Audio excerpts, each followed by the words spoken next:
ஐந்து கரத்தனை ஆனை முகத்தினை இந்தின் இளம்பிறை போலும் எயிற்றனை நந்தி மகந்தனை ஞான கொழுந்தனை புந்தியில் வைத்தடி போற்றுகின்றேனே. வணக்கம். நம்ம ஜோதிட சொந்தங்கள் எல்லாருக்கும் வணக்கம். நீண்ட நாளுக்கு அப்புறம் ஜூம் மீட்டிங் வர்றோம். இந்த மீட்டிங்ல நம்ம முக்கியமா பார்க்க வேண்டியதுங்கிறது, 2, 3 தடவை அது சம்பந்தப்பட்ட கேள்வி எல்லாம் வந்தது. அதாவது என்னன்னா, சுஜாதா மேடம் இருந்தப்ப சொன்னாங்கன்னு நினைக்கிறேன். அதாவது இந்த குடும்ப வாழ்க்கைய பத்தின விஷயங்கள பேசுங்க. அதாவது க்ளோஸ்டு குரூப்ல கூட பேசுங்க அப்படின்னு சொல்லியிருந்தாங்க. அது அப்படியே பேசாமலே டைம் இழுத்துட்டே போச்சு. சரி, இன்னைக்கு அது சம்பந்தமான விஷயங்கள எடுத்துருவோம் அப்படிங்கிற மாதிரியான ஒரு பாயிண்ட் வந்ததுனால தான் சரி எடுக்கலான்னு வந்துருச்சு. அதாவது மேரேஜ் அப்படிங்கிறது ஒவ்வொரு தனி மனிதனுடைய வாழ்க்கையிலயும் ஒரு மிகப்பெரிய டர்னிங் பாயிண்ட். அது பொண்ணா இருந்தாலும், ஆணா இருந்தாலும். வாழ்க்கை திரும்புறதுங்கிறதே அந்த இடத்துல தான் திரும்பும். அதுவரைக்கும் பார்த்தீங்கன்னாக்கா, இந்த பசங்க பைக் ஓட்டுறதே ஒரு சைஸான பைக்கு. அது குதிரைக்குட்டி மாரி ஏதாவது பைக் வாங்கி ஓட்டிட்டு இருப்பாய்ங்க. அப்ப கல்யாணம் பண்ணி வைப்பாங்க. கல்யாணம் ஆனதுக்கப்புறம் அந்த பொண்ணு ஆரம்பத்திலே ஏறி உட்காந்து சம்முன்னு போயிருவாங்க 2 பேரும். அந்த கன்சீவ் ஆனதுக்கப்புறம் அத்தன தண்டி வண்டியில ஏறி உட்கார முடியாது. "ஏய் இதெல்லாம் ஒத்து வராதுய்யா" அப்படின்னாக்கா, அப்புறம் அடுத்து அந்த வண்டிய அந்த பிள்ளைக்காக, தான் குடும்பத்துக்காக மாத்திட்டு, எல்லாரும் உட்கார்ற மாரி, ஓட்டுற மாரி சாதாரணமா ஒரு நல்ல வண்டிய வாங்குவாப்புல. அந்த இடத்துல நம்ம புரிஞ்சுக்கலாம். அந்த பையனுக்கு குடும்ப பொறுப்பு வந்துருச்சு, அப்படிங்கிற மாரியான அந்த ஒரு இடத்த புரிஞ்சுக்கிறோம். அதே மாரி முதல்ல ஆரம்பத்துல ஆ எதையுமே கண்டுக்க வேண்டியதில்ல. ஏதாவது விருந்துக்கு போகல, வரலன்னா கூட யாரும் எதுவும் சொல்ல மாட்டாங்க, ஒண்ணும் பேச மாட்டாங்க, ஒண்ணும் பிரச்சனை இல்ல. ஆனா, கல்யாணம் ஆனதுக்கப்புறம் ஒரு ஃபங்ஷனுக்கு பத்திரிக்கை அவங்களுக்குன்னு தனியா வைப்பாங்க. அந்த குடும்பத்த ரெகக்னைஸ் பண்ணுவாங்க. சொந்த பந்தமாகட்டும், ஃபிரெண்ட்ஸ் ஆகட்டும். அப்ப நம்ம அத கரெக்ட்டா ஃபாலோ பண்ணலன்னா, நம்ம மேல பேர் ரிப்பேர்லாம் வரும் அப்படிங்கிற மாரியான பல விஷயங்கள பழகிக்கிருவாங்க. ஆ மொதன்னு அதாவது இப்ப வெளியில போறாங்க கல்யாணம் பண்ணி. வேற யாரும் இல்ல. ரத்னவேலும் அவன் ஒய்ஃபும் வெளில போறாங்க. போறப்போ அ அமைதியா போயிட்டாங்க. வரையில 2 பேரும் சண்டை போட்டு மல்லு கட்டிக்கிட்டே வர்றாங்க. அப்ப வீட்ல கேட்குறாங்க. இங்க வந்ததுமே கேட்கிறேன். "ஏப்பா ஏன்டா சண்டை போட்டுக்கிட்டு வந்திருக்கீங்க? போம்போது சிரிச்சுக்கிட்டு தான்டா போனீங்க" அப்படின்னாக்க ஃபர்ஸ்ட்டு வெளில போறாங்க. போனதும் அந்த ஒய்ஃப் சொல்லியிருக்காப்புல, இந்த மாரி வீட்ல பாசிப்பருப்பு தீர்ந்து போச்சு, கடலை தீர்ந்து போச்சு, கடுகு, எண்ணெய் எல்லாம் வாங்கணும் அப்படின்னு சொன்னதும், இவன் டென்ஷன் ஆயிட்டான். ஏன்னா, அது மாரி எதுவுமே வாங்குனது இல்ல. அப்போ ஃப்ரீயாவே இருந்து பழகிட்டாப்புல இல்லையா? இது எல்லாத்தையும் நம்ம கடந்து வந்திருப்போம். நம்ம அதுவரைக்கும் எதுவுமே வாங்கியிருக்க மாட்டான். அதுக்கப்புறம் பார்த்தா, இத வாங்கு, அத வாங்குனா, இவன் தேவையில்லாம நெறைய வாங்க சொல்றான்ம்மான்னு வந்து ச அ சண்டை போட்டுட்டாருங்க அப்படின்னு சொல்லி 2 பேரும் அழுகுறாங்க. அப்புறம் தான் இப்படித்தான் இருக்கும் ஃபேமிலின்னா, இது கேட்பாங்க. இப்படி வாங்கி குடுக்கணும். இல்ல இப்படி வாங்கணும்னு சொல்லணும். அதெல்லாம் மாமா வாங்கிக்குவாங்க. அதெல்லாம் வீட்ல வாங்கிக்குவாங்க அப்படின்னே சொல்லியிருக்கான். இப்படியே சொல்றாருங்க அப்படின்னு சொன்னான். அப்புறம் தான் இல்லம்மா இத சொல்லிக் குடுத்துட்டேன் சரி பண்ணணும் அப்படின்னு அப்புறம் சொல்லிக் குடுத்து வந்தது. இதுக்கப்புறம் என்ன ஆகும் ஒரு ஸ்டேஜ்ல மனைவி கேட்காமலே வாங்கிட்டு வந்து குடுப்பாங்க. அதெல்லாம் உண்டு. அப்போ ஒரு கம்ப்ளீட் மேன் அப்படின்னு ஒருத்தனை உருவாக்குறதுங்கிறது அந்த கல்யாணம் தான். ஒரு பொண்ணு வந்ததுக்கு அப்புறம் தான் ஒரு மனிதனுடைய வாழ்க்கை நிறைவடையுது. அதே மாரி ஒரு கல்யாணம் பண்ணி குடுத்ததுக்கு அப்புறம் தான் ஒரு பொண்ணுடைய வாழ்க்கையும் நிறைவடையுது. அப்படிங்கிற மாரியான ஒரு ஸ்டேஜ். வாழ்க்கையினுடைய ஒரு புது பரிமாணத்த பார்க்குறாங்க. சரி. அப்போ இந்த திருமணம் அப்படின்னு வரையில, ரொம்ப பிரியமா, சந்தோஷமா கல்யாணம் பண்ணிக்கிறோம். அதுக்கப்புறம் கொஞ்ச நாள் கழிச்சு பார்த்தீங்கன்னா, பிரச்சனை ஏற்பட்டு ஒரு சிலருக்கு ரொம்ப ப்ராப்ளம் ஆகி பிரிஞ்சுக்கிற அளவுக்கு போயிர்றாங்க. தனித்தனியா இருக்கிறாங்க. சிலர் டைவர்ஸே வாங்கிர்றாங்க. டைவர்ஸ் வாங்கிட்டு வெளியில போயி இன்னொரு கல்யாணம் பண்ணி, ஆளுக்கு வேற ஒரு கல்யாணத்த பண்ணி சந்தோஷமா இருக்கிறவங்க உண்டு. இந்த இடத்துல ஆம்பள பிள்ளைகள பொறுத்தவரைக்கும் பிரச்சனை இல்ல. இந்த மாரி டைவர்ஸ் ஆயிடுச்சு. ஒரு பையன் இருந்தான், புள்ள இருந்தான். அந்த பிள்ளைய நான் அந்த பொண்ணே கூட்டிட்டு போயிட்டா.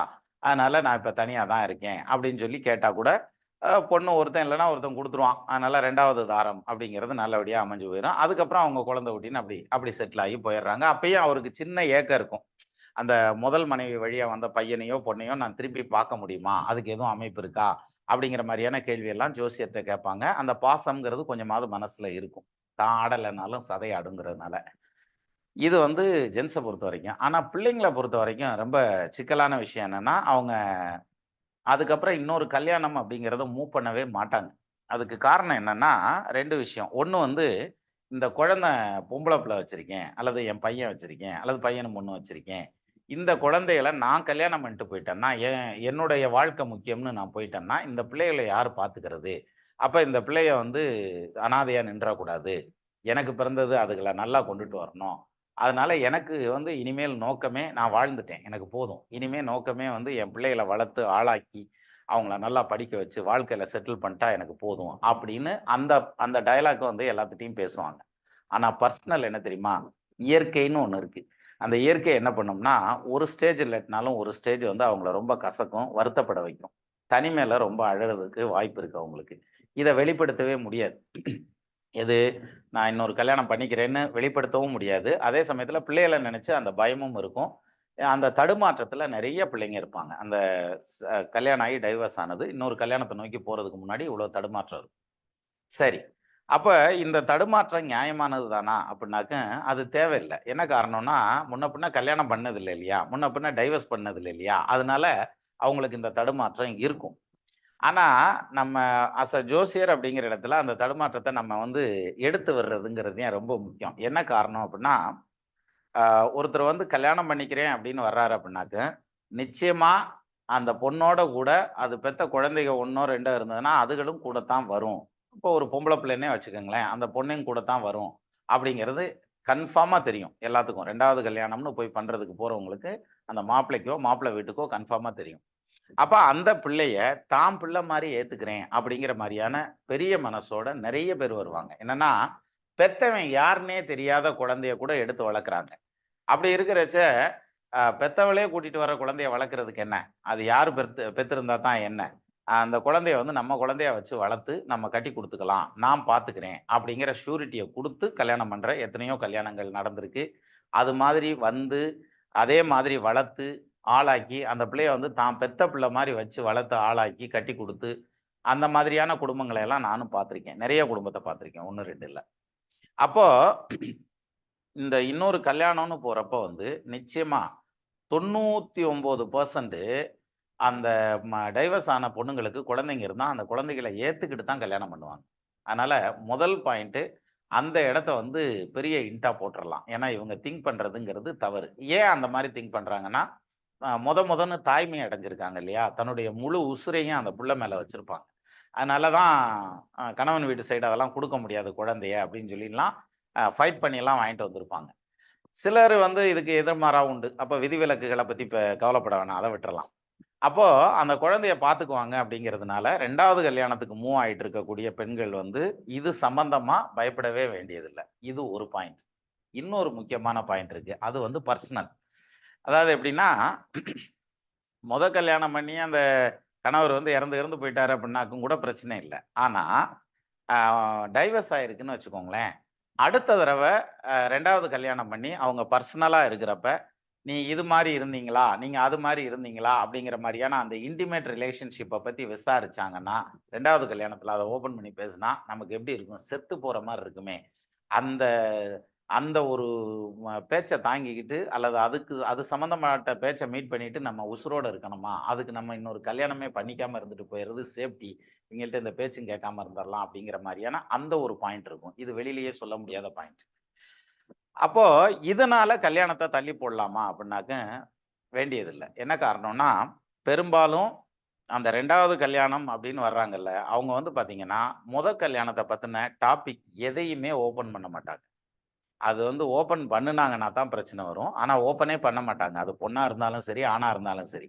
இப்போ 2ஆம் தாரமா ஒரு பொண்ண கட்டிக் குடுக்குறாங்க அப்டின்னா, நீங்க வந்து முதல் மனைவியோட அக்கா கூட இப்படின்னு இருந்தீங்களா? அப்படி இருந்தீங்களான்னு இந்த பொண்ணு ஓப்பன் பண்ண போறதில்ல. அதே மாரி ஒரு பொண்ண இவரு ஃப்ரெஷ் மேரேஜாவே பண்றாரு. ஆனா 2வது கல்யாணமா பண்றாரு. அந்த பொண்ணுக்கு 2வது கல்யாணம்னா, இவர் வந்து நிச்சயமா உன்னுடைய ஃபேமிலி லைஃப் இப்படி இருந்ததா? பர்சனல் லைஃப் இப்படி இருந்ததா? இன்டிமேட் ரிலேஷன்ஷிப் இப்படி இருந்ததாங்கிற புக்க வந்து ஓப்பனே பண்ண மாட்டாங்க. அதனால அந்த பேச்சுக்கே இடம் இல்ல. அந்த பயத்த தூக்கி எறிஞ்சுட்டு கல்யாணம் பண்ணிக்கலாம். எது? இந்த 2வது கல்யாணத்துக்காக வெயிட் பண்றவங்க. இப்படிதான் ஒரு தடவ கருணாநிதிய அரெஸ்ட் பண்ண டைம்ல, நான் ஒரு வீட்டுக்கு கெஸ்ட்டா போயிருக்கேன் ஃப்ரெண்ட் வீட்டுக்கு. அங்க போனதுக்கு அப்புறம் பஸ் இல்லன்ட்டாங்க. பஸ் இல்லன்னதுமே, ஒரு 2 நாளாவது பஸ் ஓடுறதுக்கு டிலே ஆகும் அப்படிங்கிற மாரியான ஒரு பாயிண்ட் வந்துருச்சு. சரி சும்மா தானே இருக்கோம் அப்படின்னு சொல்லிட்டு, அப்ப டிவி தானே பார்த்துக்கிட்டு இருப்போம். அப்ப வந்து அந்த வீட்ல இருக்கிறவருக்கு, என்னுடைய நண்பருக்கு வந்து கிட்டத்தட்ட 35, 36 வயசு ஆயிடுச்சு. அவருக்கு வந்து ஒரு பொண்ணு இருக்குன்னு சொன்னாங்க. அவங்க அம்மா இருந்தாங்க. அவங்க தான் சொன்னாங்க, "தம்பி இந்த மாரி ஒரு பொண்ணு இருக்குன்னு சொல்றாங்க. போய் பாத்துட்டு வரலாமா?" அப்படின்னு சொன்னேன்.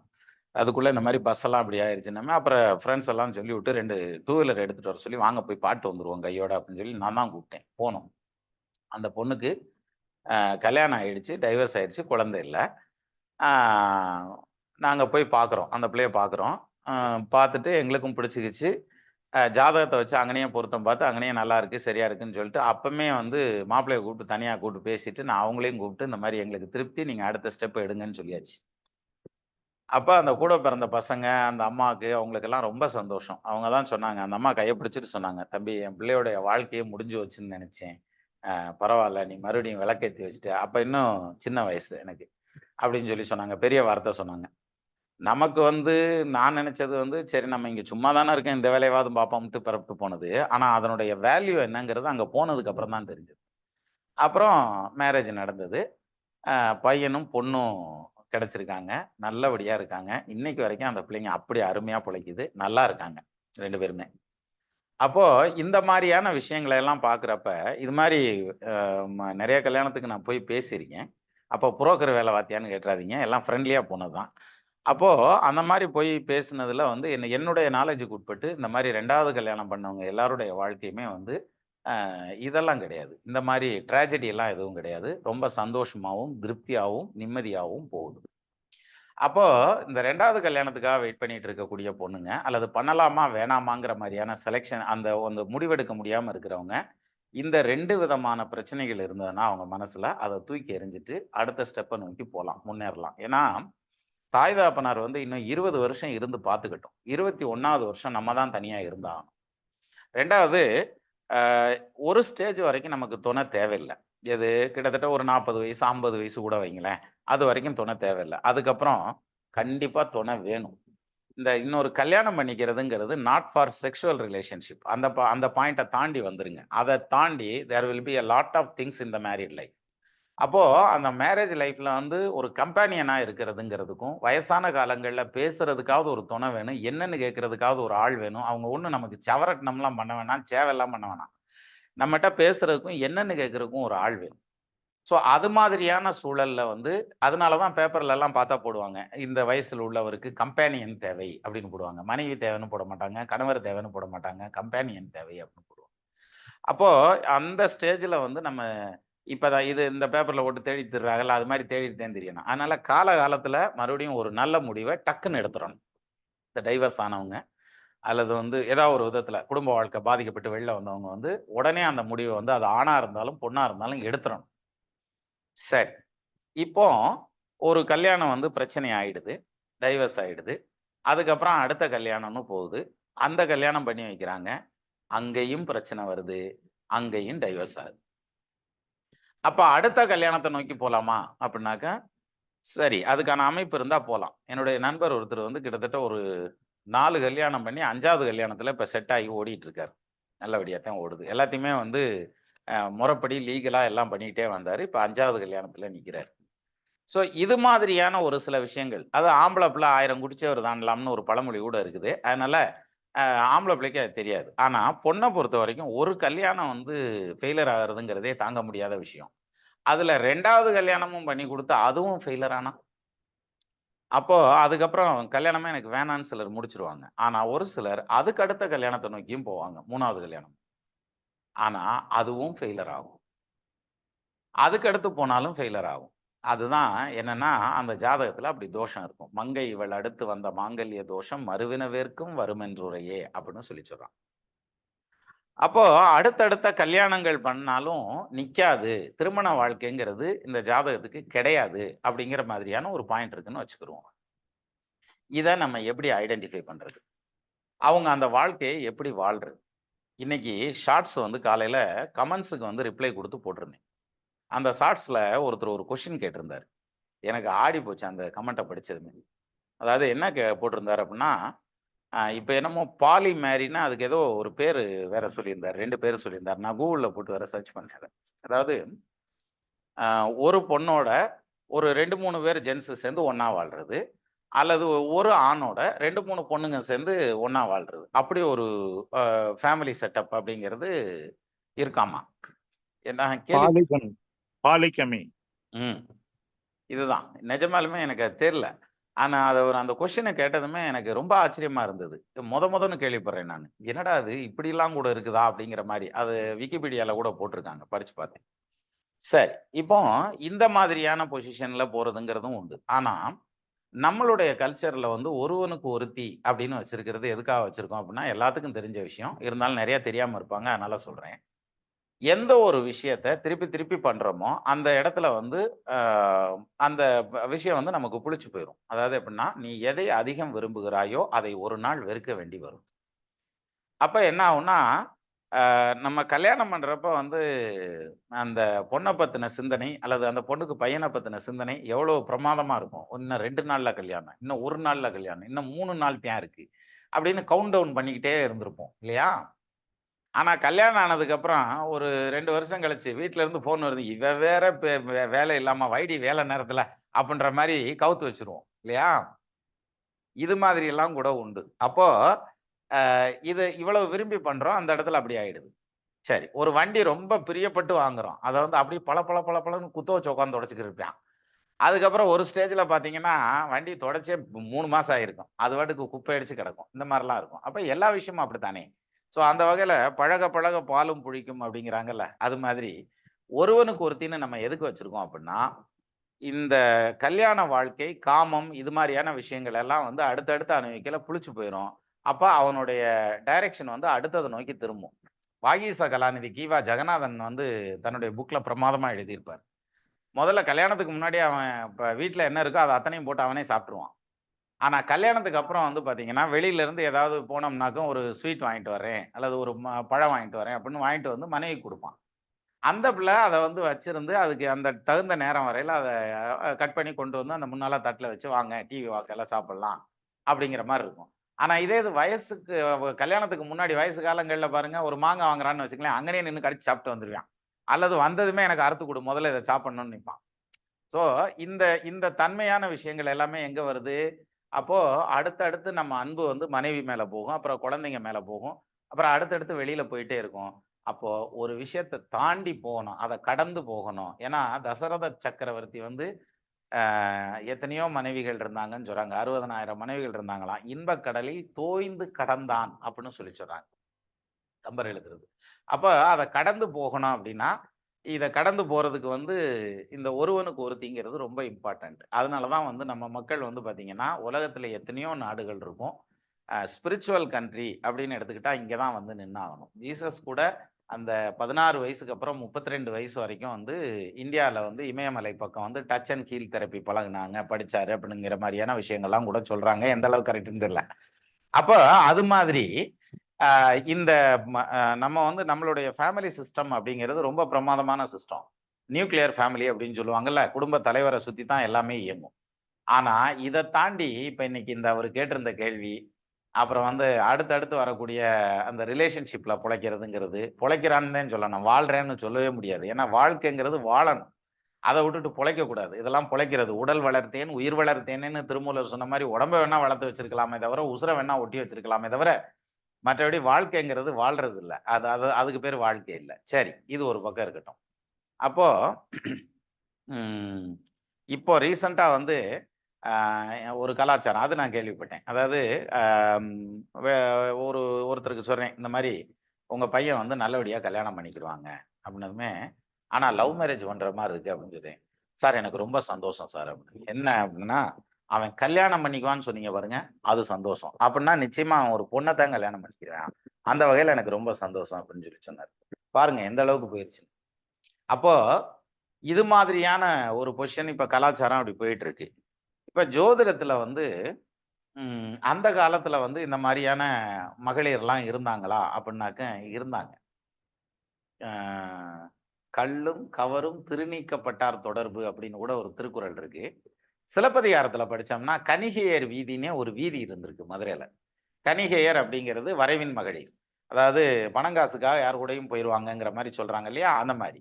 அப்ப அந்த கணிகையர் வீதிங்கிறது வந்து பூம்புகார் நகரத்துல இருந்துச்சு. மதுரையில ஒரு வீதியே இருந்தது அப்படிங்கிற மாரியான விஷயங்கள்லாம் சொல்றாங்க. சரி. அதே மாரி இலக்கியத்துல இப்ப நம்ம குறுந்தொகைல எல்லாம் எடுத்து பார்த்தோம்னாக்க, ஒழுங்கா கல்யாணம் பண்ணி குடும்பம் நடத்திக்கிட்டு இருப்பான். திடீர்னு இவன் அந்த பக்கம் போயிருவான். இந்த தகவல் இங்க தெரிஞ்சு போயிரும். யாரு வீட்டுக்கார அம்மாவுக்கு தெரிஞ்சிரும். அப்ப வீட்டுக்கு வந்தோம்னா பத்திரகாளியா மாறி ஆடாடுன்னு ஆடி விட்டுருவான் அப்படிங்கிறதுனால, ஒரு தூது அனுப்புவான். பாணன், பாடினி அப்படின்னு இருப்பாங்க. அவங்கள தூது அனுப்பி சமாதானம் பேசுவான். இந்த பிள்ளை சமாதானம் ஆக மாட்டா. அப்புறம் தோழி வந்து சொல்லி சமாதானம் பண்ணி அப்புறம் சேர்த்து விடுவாங்க. அப்புறம் சேர்ந்துக்குவாங்க. இது ஒரு ஸ்டைல். இன்னொரு ஸ்டைல் என்ன தெரியுமா? இந்த டெக்னிக்க நம்ம இன்னைக்கு கூட யூஸ் பண்ணலாம். வீட்டுக்கார அம்மாவோட சண்டை வந்துருது.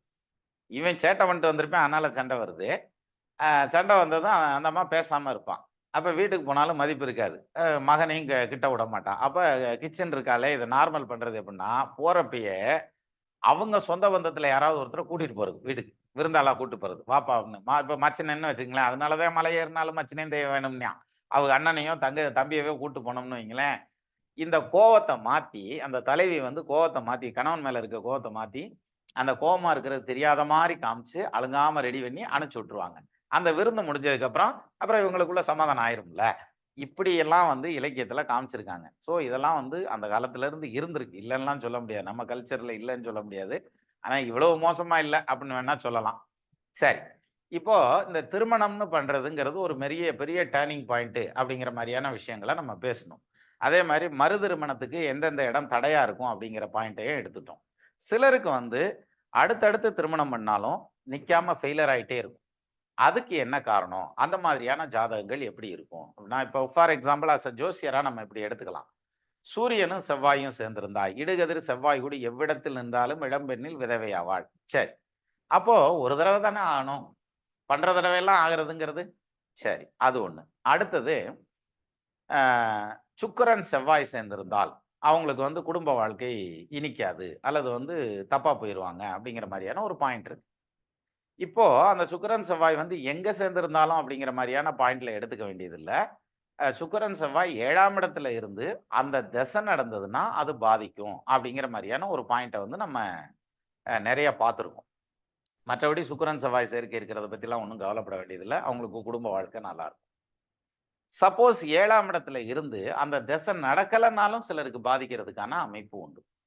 அந்த மாதிரியாக வரக்கூடிய ஜாதகங்கள் தான் வந்து அந்த அ ஒ பொண்ணுடைய ஜாதகம் அல்லது பையனுடைய ஜாதகம்னு வைங்களேன். 2 கல்யாணம் பண்ணாலும் நிக்காது, 3 கல்யாணம் பண்ணாலும் நிக்காது, 4 கல்யாணம் பண்ணாலும் நிக்காது. அப்படிங்கிற மாரியான பாயிண்ட்ட அதுல காமிக்கும். இத நம்ம எப்படி தெரிஞ்சுக்கிறது? சரி. இப்போ நம்ம தெரிஞ்சுக்கிட்டோம். எது? அந்த பொண்ணோடைய ஜாதகத்துல அல்லது பையனுடைய ஜாதகத்துல இவருக்கு 4 கல்யாணம் பண்ணாலும் நடுத்தெருவுல தான்டா நிப்பான். 1 பொண்டாட்டிக்காரனுக்கு உரியில சோறு, 2 பொண்டாட்டிக்காரனுக்கு வீதியில சோறுன்னு அந்த காலத்துல ஒரு பழமொழி உண்டு.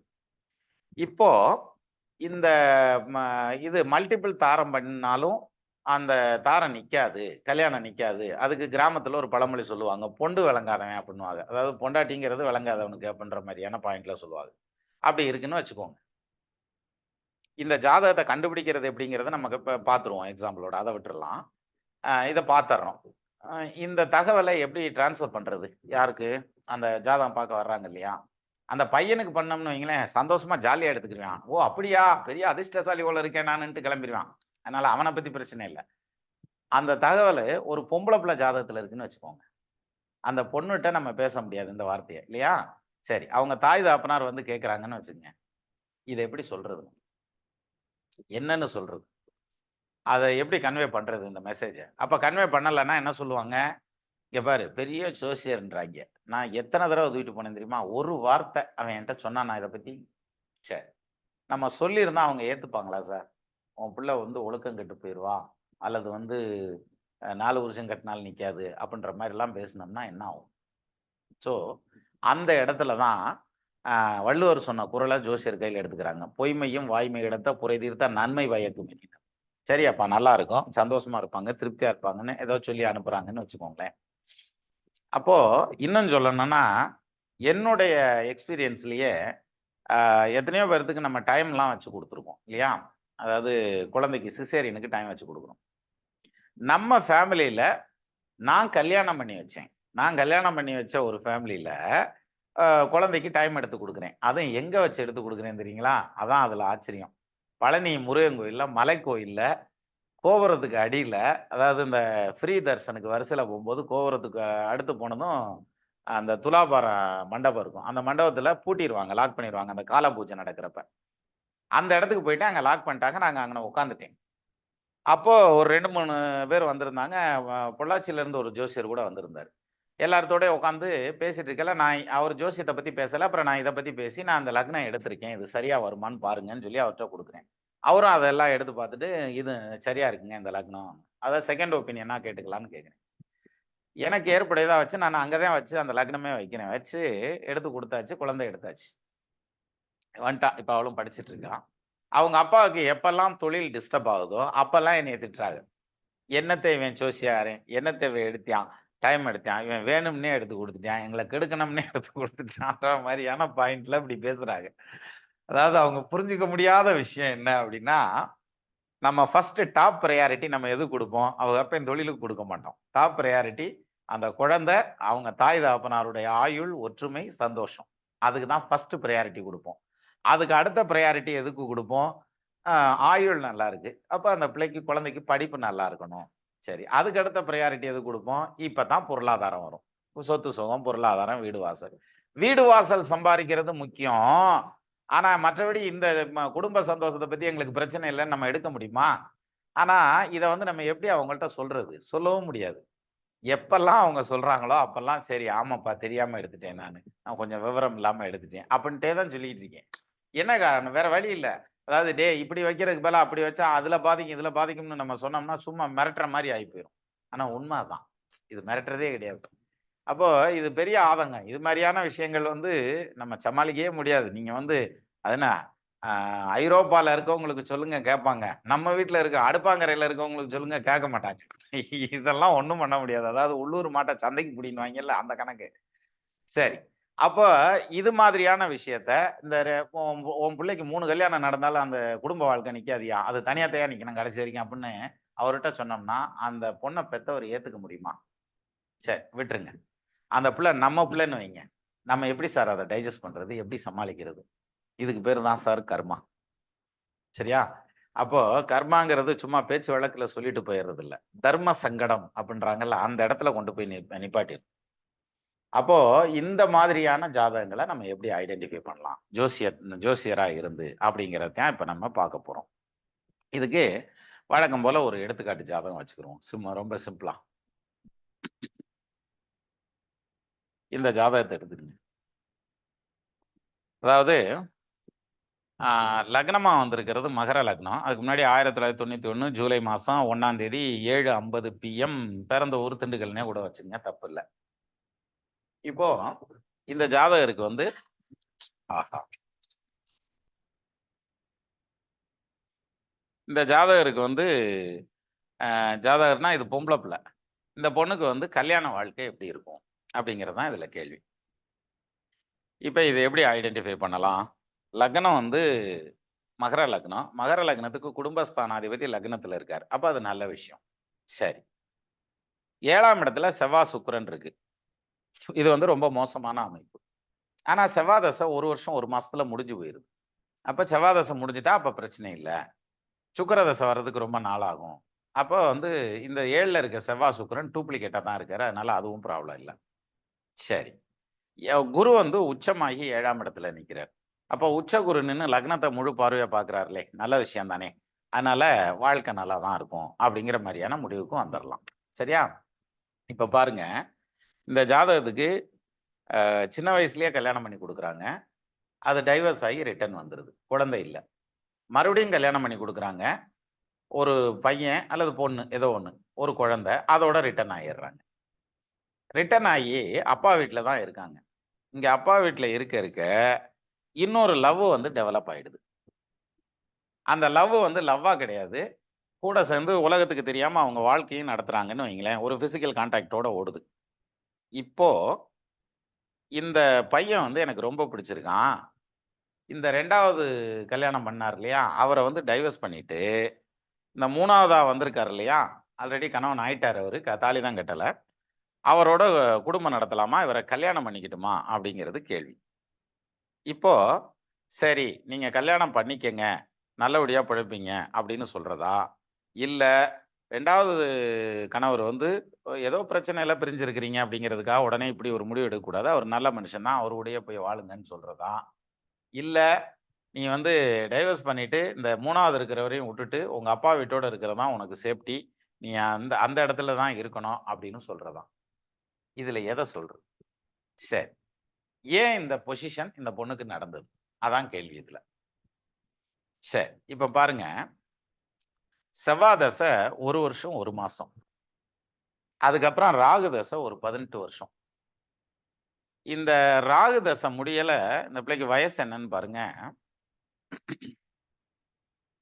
18 வருஷம் 1 மாசம் ஆயிருக்கும். அதுக்கப்புறம் குரு தசை வருது. 32 வயசு வரைக்கும். இதுல பாத்தீங்கன்னா என்ன பியூட்டின்னா, இந்த சந்திரவுதியில கல்யாணம் பண்ணி வச்சிருக்காங்க ராகு தசையில. ராகு தசை கடைசி பீரியடு. அது ஹைலி ரிஸ்கான பீரியடும் கூட. சின்ன வயசுலயே கல்யாணம் பண்ணி வச்சிருக்காங்க. அது உடனே பிரிஞ்சு வந்துருச்சு. சரி. ஏன்னா அடுத்து ராகு செவ்வாய் வந்துருது. அதனால பிரிஞ்சு தான் ஆன, வேற வழி இல்ல. அடுத்தது அது வந்து நம்ம எல்லாத்துக்கும் புரியும் இல்லையா? லக்னத்துக்கு 7ஆம் இடத்துல செவ்வாய் இருக்கார். 12ஆம் இடத்துல ராகு இருக்கார். ஸோ 12ஆம் இடத்துல ராகு தனிச்சு நிக்கிறது அவங்களுக்கு தாம்பத்தியமே கரெக்ட்டா போயிருந்திருக்காது. அதனால அது ப்ராப்ளம் ஆகத்தான் செய்யும். வந்து தான் ஆகணும். வந்தாச்சு. அத விட்டுருங்க. ஒரு கல்யாணம் முடிஞ்சிருச்சு. 2வது கல்யாணம் ஆனதும் 3வதா ஒருத்தர் கூட இப்ப வாழ்ற வாழ்க்கை அப்படிங்கிறது எல்லாமே குரு தசையில நடந்திருக்கு சார். நம்ம சொல்றோமே, சுப கிரகம் குரு. முழு சுபர் குருன்னு சொல்லுவோம். குரு வந்து பிரமாதமான கிரகம். குரு பார்த்தா கோடி குற்றம் நீங்கும். குரு தான் எல்லாத்துக்கும் பிரதானமானவர். எல்லாம் சரி. எல்லாமே சரி. ஆனா, உச்சம் பெற்ற குரு அவரும். இன்னும் பெர்ஃபெக்ட்டா சொல்லணும்னா உச்சம் பெற்ற குரு. சரி. இந்த உச்சம் பெற்ற குரு வக்ரமானனால கெட்டு போச்சுயா? வக்ரம் ஆகல இங்க. அப்போ இந்த குரு தசை வந்து ஒருத்தருடைய கௌரவத்த எந்த அளவுக்கு அடிச்சு காலி பண்ணுது பார்த்தீங்களா? அப்போ 12ஆம் இடத்ததிபதி குரு அதனால தான் கெடுத்து பிடிச்சு. 3ஆம் இடத்ததிபதி குரு அதனால தான் கெடுத்து பிடிச்சு. சரிப்பா, அப்படியே கெடுத்ததா இருக்கட்டும். குரு செவ்வாயோட சேர்ந்து குருமங்கள யோகத்துல தானே இருக்கு. குருவோட உச்ச குருவோட சேர்ந்தனால செவ்வாய்க்கு நீச்சபங்க ராஜயோகம் வந்துரும்ல. குரு சுக்கிரனோட சேர்ந்திருக்கிறதுங்கிறது பிரமாதமான யோகம் தானே. அப்போ குரு இந்த நான் 3 கிரகத்தோட சேர்ந்து நிக்கிறது அவ்வளோ பெரிய யோகம் இருக்குல்ல, நல்லபடியா ஓட வேண்டியதானே. ஏன் வந்து குரு தசையில 2வது கல்யாணத்தையும் கெடுத்து, மொத கல்யாணத்துல டைவர்ஸ் வாங்கி 2வது கல்யாணத்தையும் காலி பண்ணி, 3வதா ஒருத்தர்ட்டயும் பழக வச்சிருக்கு அப்படின்னாக்க, இதுக்கு என்ன காரணம்? குரு என்ன பண்றார்? என்னதான் செய்றாரு குரு இங்க? அப்படின்னு தானே கேள்வி. அதத்தான் இப்ப பார்க்க போறோம். இப்ப பாருங்க மறுபடியும். இந்த பொண்ணுக்கு வந்து சனி தசை. சனி வந்து குடும்பஸ்தானாதிபதி. அந்த குடும்பஸ்தானாதிபதி லக்னத்துல இருக்கிறது ரொம்ப நல்ல விஷயம். உற்றதோர் குடும்பத்தாதி உதித்த லக்னத்தில் மேவ வில்லவும் ஆட்சி உச்சம் வியாழமும் கேந்திரமேளில் தெள்ளிய கீர்த்தி உள்ளான் தேவரும் மதிக்க வாழ்வான் கள்ளமே இல்லை கண்டாய் கௌசிக முனிவன் வாக்கேனா. அப்ப குடும்பஸ்தானாதிபதினு சொல்லக்கூடிய 2க்கு அதிபதி வந்து லக்னத்துல உட்கார்ந்திருக்கிறதுங்கிறது நல்லபடியா குடும்பம் அமையும் அப்படிங்கிற மாதிரியான பாயிண்ட தானே சொல்லுது. அது ஒண்ணும் மறுதலையா சொல்லல. ஆனா அந்த குரு வக்ரம் சனி வக்ரம் ஆயிட்டார். சனி வக்ரமானா என்ன ஆகும்? அதுக்கு நேர் ஆப்போசிட்டான பலனை சொல்லுங்க. அப்படின்னா என்ன சொல்லலாம்? குடும்ப வாழ்க்கை நிக்காது 2க்கு அதிபதிங்கிறதுனால. சரி, இந்த பாயிண்ட மட்டும் மனசுல வச்சுக்குவோம். இது வந்து நம்ம நம்ம பாரம்பரிய மெத்தட் தான், வேற ஒண்ணும் இல்ல. இப்போ இன்னொரு பாயிண்ட் எடுத்துக்கங்க. ராகு தசைக்கு கல்யாணம் ராகு தசை எண்டுல பண்ணியிருக்காங்க. இப்ப ராகு எங்க இருக்காருன்னு பாருங்க. தனுசுல இருக்கார். ராகுவுக்கு வீடு கொடுத்தவர் யாரு? குரு. ராகுவுக்கு நட்சத்திர சாரம் கொடுத்தவர் யாரு? சுக்கிரன். இவங்க 2 பேரும் ஒண்ணு சேர்ந்து நிக்கிறதுங்கிறது ராகு தசை சக்சஸ் ஆன ஒரு தசை. ஆனா ராகுவுக்கு 8ஆம் இடத்துல போய் நிக்கிறாங்க. அப்ப இடமாற்றங்கள் அந்த மாதிரி வந்திருக்கும். படிப்பு, போக்குவரத்து எல்லாம் நல்லா தான் கொடுத்துருக்குது. ஆனா கல்யாணம்னு ஒரு இடத்துல சிக்கிரும். என்ன காரணம்னா, ராகுவை இப்ப லக்னமா அஸ்யூம் பண்ணிக்கங்க. ராகுவுக்கு 2ஆம் இடத்ததிபதி யாருன்னு பாருங்க. சனி. அவர் வக்ரம். 2ஆம் இடத்துல மாந்தி உட்கார்ந்திருக்காரு. குளிகன் உட்கார்ந்த வீடு குட்டிச்சவருன்றான். அப்ப குடும்பஸ்தானத்துல போய் குளிகன் உட்கார்ந்திருக்காரு. அதுக்கு அந்த ஸ்தானாதிபதி வக்ரம் ஆயிட்டார். அப்ப குடும்பம் ராகு தசையில கிடையாது. என்ன காரணம்? ஏற்கனவே லக்னத்துக்கு 2ஆம் இடத்ததிபதி அடி வாங்கி நிக்கிறாரு. அப்படி இருக்கல, நடக்கிற தசைக்கு 2ஆம் இடத்ததிபதி நல்லா இருந்தா கூட அந்த திசையில மட்டுமாவது குடும்பம் நல்லபடியா ஓடும். இப்ப பாத்தீங்கன்னா அதுல அடி விழுந்துருச்சு. அப்போ ராகுவுக்கு 2ஆம் பாவத்துல சனி, அவர் ஆட்சி வக்ரம் அப்படிங்கிறதுனால ராகு தசையில குடும்பம் கிடையாது. அதுக்கு அடுத்தது குரு தசை. இந்த குரு தசை எந்த எந்த வயசு வரைக்கும் நடக்குது? அதான் கரெக்டான வயசு. அதாவது 19 வயசுல ஆரம்பிச்ச குரு தசை 33 வயசுல முடியுது. இதுதான் வாழ்ற வயசு இல்லையா? இந்த குருவுக்கு 2ஆம் இடத்ததிபதி யாருன்னு பாருங்க. குருவ லக்னமா அஸ்யூம் பண்ணிக்கங்க இப்ப. குருவுக்கு 2ஆம் இடத்ததிபதி யாருன்னு பாருங்க. சூரியன். அந்த சூரியன் குருவுக்கு 12ஆம் இடத்துல போய் மறையிறாரு. கூட கேது உட்கார்ந்திருக்காரு. சூரியன் கேது காம்பினேஷன் இந்த இடத்துல தப்பு. சூரியன் கேது காம்பினேஷன் மேஷத்திலேயோ சிம்மத்திலேயோ இருந்தா யோகமா வேலை செய்யும். அதையும் நம்ம பார்த்திருப்போம். ஆனா சூரியன் கேது இந்த காம்பினேஷன் இந்த இடத்துல தப்பு. அப்போ சூரியனுடைய பவரை கேது உறிஞ்சி எடுத்துருவாரு. கேது சுருக்கிருவாரு. அப்ப சுருக்குறதுனால இங்க குடும்பம் காலி. எதுல? குரு தசையில. சரி. இந்த இப்ப சப்போஸ் இதே பொசிஷன் அப்படியே வச்சுக்கோங்க. லக்னத்துக்கு 2ஆம் இடத்த அதிபதி சனி வக்ரம் ஆகல, லக்னத்துல உட்கார்ந்திருக்காருன்னு வச்சுக்கிருவோம். அப்போ இங்க வந்து லக்னத்துப்படி அந்த குடும்பம் நல்லா இருக்கணும். ஆனா தசைப்படி அந்த குடும்பம் வந்து அடி வாங்கணும். இப்ப என்ன ஆகும் அப்படின்னா, நிம்மதி இல்லாம குடும்பம் ஓட்டுவாங்க அந்த தசை ஃபுல்லா. அவ்வளவுதான். ஆனா லக்னப்படியும் இந்த குடும்பஸ்தானம் கெட்டு கிடக்கு. அதே மாரி தசைப்படியும் இந்த குடும்பஸ்தானம் கெட்டு போச்சு. அப்போ நிச்சயமா அந்த குடும்பத்த கெடுத்துரும். அப்ப என்னாச்சு? 2ஆம் பாவத்துல லக்னத்துக்கு 2ஆம் இடம் சனி வக்ரம். குருவுக்கு 2ஆம் இடம் வந்து சூரியன் கேதுவோட குருவுக்கு 12ல மறைஞ்சர்றாரு. இன்னொரு பியூட்டி என்ன லக்னத்துக்கும் 6ல மறைஞ்சர்றாரு. சரி ரைட் அது இருக்கட்டும். லக்னத்துக்கு எடுக்க வேண்டியதில்ல இதுல. அப்போ இந்த 2 இடத்துலயும் குடும்பஸ்தானம் பாதிக்கப்படுறதுனால, குரு தசையில இந்த ஜாதகிக்கு குடும்பஸ்தானம் நிக்காது. சரியா? குடும்பம் கிடையாது. சரி. இந்த குரு தசை எப்போ முடியுது? 2026 ஆகஸ்ட்ல முடியுது. சரி. இப்ப வயசு ஒண்ணும் அதிகம் ஆயிரல. 33 வயசு தானே ஆகுது. அதுக்கப்புறம் சனி தசை வருதுல்ல. அப்ப கல்யாணம் பண்ணி வச்சுட்டா என்ன? அதான் குரு தசை முடிய போகுதுல்ல. சனி தசையில கல்யாணம் பண்ணி வச்சுட்டா நல்லா இருக்குமா? அப்படின்னா, இப்போ தசை நடத்தக்கூடிய சனியும், லக்னமும் மகரம் தான். அதுக்கு 2ஆம் இடம் எது? சனி தான். அவரு வக்ரமாகி லக்னம் ஏறி உட்கார்ந்திருக்கிறதுங்கிறது ஸ்ட்ராங்கான பொசிஷன். மாந்தியோட வேற உட்காந்துட்டாரு. இப்போ இது நடக்குமா? அப்படின்னாக்க, சனி தசையிலயும் இந்த குடும்பம் கிடையாது. இது நான் விளக்கம் சொல்ல வேண்டியதில்ல இல்லையா? லக்னத்துக்கு 2ஆம் இடத்த அதிபதி வக்ரம் ஆயிடுறாரு. அதனால கிடையாது. அப்போ குரு பார்க்கறதுனால அப்படின்னா, குரு பார்க்கறதுனால தான் ரிலேஷன்ஷிப் பில்டப் ஆகும். அதான் பேச போறோம். அப்போ குடும்பம்ன்ற செட்டப் வந்து சனி தசையில கிடையாது. சரி. புதன் தசையில அதுக்கு அடுத்த தசையில குடும்பம் இருக்குமா? அப்படின்னா புதன் வந்து கடகத்துல இருக்காரு. இப்ப கடகத்த லக்னமா அஸ்யூம் பண்ணிக்கங்க. கடகத்துக்கு 2ஆம் இடம் குடும்பஸ்தானாதிபதி யாரு? சூரியன். அவருக்கு 12ல போய் மறைஞ்சர்றாரு. கேதுவோட சேர்ந்துறாரு. முடிஞ்சு போச்சு. புதன் தசையிலயும் குடும்ப வாழ்க்கை கிடையாது. சரி. அதுக்கப்புறம் கேது தசையில குடும்ப வாழ்க்கை இருக்குமா? அப்படின்னா கேது தசை எப்போ வருதுன்னு ஒரு தடவ செக் பண்ணிருவோமா? 69 வயசுல வருது கேது தசை. சார் இப்ப சொல்லுங்க சார். 69 வயசு வர்ற வரைக்கும் கேதுல நல்லா இருக்குன்னே வச்சுக்கிருவோம். ஏன்னா கேதுலயுமே மாங்கல்ய ஸ்தானாதிபதியோட கேது சேர்றதுங்கிறதுனால மாங்கல்யத்துக்கு தோஷம். இருந்தாலும் கேது வரைக்குமே எடுத்துக்குவோம். 69 வயசு வரைக்கும் இந்த ஜாதகத்துக்கு கல்யாணம் பண்ணுனா தாலி நிக்காது. குடும்பம் நிக்காது. ஒருத்தனுக்கு பொண்டாட்டியா வாழ்றதுக்கான அமைப்பு இந்த ஜாதகத்துக்கு இல்ல. இதான் மேட்ரு இதுல. சரி. அப்ப மனைவியா வாழ முடியாது அப்படின்னாக்க, அதுக்காக இந்த பிள்ளை சின்ன வயசு தானே. அதாவது நம்ம ஏமாத்திக்க முடியாதுல்ல. உணர்வுகள்ங்கிறது ஒண்ணும் செத்து போகலைல்ல. நம்ம என்ன சாமியாரா? கிடையாதுல்ல. இப்ப புத்தர் வந்து பாத்தீங்கன்னா, பெரிய புத்தரானாரு. என்ன பொறுத்தவரைக்கும் புத்தர் ஆனத விட புத்தர் பொண்டாட்டி தாங்க பெரிய ஆள். அந்த அம்மா வந்து ஒழுக்கத்த கடைபிடிச்சு, இந்த ஆளு போய் புத்தர் ஆயிட்டு வந்துட்டேன் நானு அப்படின்னு சொல்லிட்டு தலைகள எல்லாம் மொட்டை அடிச்சுக்கிட்டு, வேட்டிய சுத்திக்கிட்டு வந்ததுமே, நானும் வந்து சேர்ந்துக்கிறேன் அப்படின்னு சொல்லி பிச்சினியா வந்து சேர்ந்தாங்கங்கிற மாரியான கதையெல்லாம் போகுது. அப்போ புத்தர் வந்து ஞானம் வந்து போனாரு. எங்க வூட்டுக்காரர் போனாரேன்னு அந்த அம்மா பின்னால போச்சு பாருங்க. புத்தரை விட பெரிய ஆள் அவங்க. அது மாதிரி இந்த ஜாதகத்த பொறுத்தவரைக்கும்னு எடுத்துக்கிட்டா, நம்ம எப்படி சார் எடுத்துக்கிறது? எத்தன கல்யாணம் பண்ணாலும், அந்த நிக்காதுங்கல அந்த உணர்வுகள் செத்து போகாது. இந்த பிள்ளை ஒண்ணும் புத்தர் பொண்டாட்டி கிடையாது. அப்போ அந்த உணர்வுகளுக்கு எங்கனையா ஒரு பக்கம் தவறு நடக்கிறதுக்கான வாய்ப்பு இருக்கு. சரியா? நம்ம எல்லாருமே இந்த வயசுகள எல்லாம் கடந்து தான் வந்திருப்போம். அப்ப தவறுகள் நடக்கிறதுக்கான வாய்ப்புகள்லாம் இருக்கு. அப்ப அத தப்புன்னு சொல்றதா, ரைட்டுன்னு சொல்றதா, இல்ல இந்த பிள்ளைக்கு இப்படித்தான் வாழ்க்கை அமையும்ங்கிறது எப்படி எடுத்து சொல்றது? ஒண்ணு. இன்னொரு விஷயம், லக்னத்துக்கு 7ஆம் பாவத்துல குரு உட்கார்ந்திருக்காரு. இதுல இப்படியும் எடுத்துக்கங்க. இன்னும் ஈஸியா புரியும். அந்த புதன் வந்து சந்திரன் வீட்ல உட்கார்ந்திருக்காரு. சந்திரன் குடும்பஸ்தானத்துல உட்கார்ந்திருக்காரு. நல்ல விஷயம். அப்ப கல்யாணம் நடக்கும். அதான் கல்யாணம் 1க்கு 2 நடந்துருச்சே. சரி. கல்யாணம் நடக்கும். அந்த குரு யாரு சாரம் வாங்கியிருக்காருன்னு பாருங்க. 6க்கு அதிபதி சாரம் வாங்கியிருப்பார். அதாவது ஆயில்ய நட்சத்திரத்துல புதன் சாரம் வாங்கியிருப்பார். இந்த புதன் வந்து லக்னத்துக்கு 6ஆம் இடத்ததிபதி. சார் 6ஆம் இடத்ததிபதி 7ல இருந்தாலோ, 6ஆம் இடத்ததிபதி 7ஆம் இடத்துல ஏதாவது ஒரு விதத்துல டச் ஆனாலோ, இது மாரி சாரநாதன், திசாநாதன்னு டச் ஆனாலோ, நிச்சயமா அந்த குடும்பத்துல பிரச்சனை வரும் அந்த திசையில. கன்ஃபார்மா வரும். சரியா?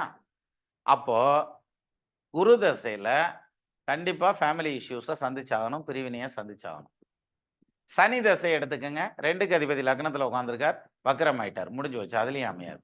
அப்போ இந்த மாதிரியான ஜாதகத்துக்கு தான் நான் ஒரு பாடல் சொல்லியிருப்பேன். அதாவது 2 வரி தான் சொன்னேன். மங்கை இவள் அடுத்து வந்த மாங்கல்ய தோஷம் மறுவினவேற்கும் வரும் என்றுரையே அப்படின்னா.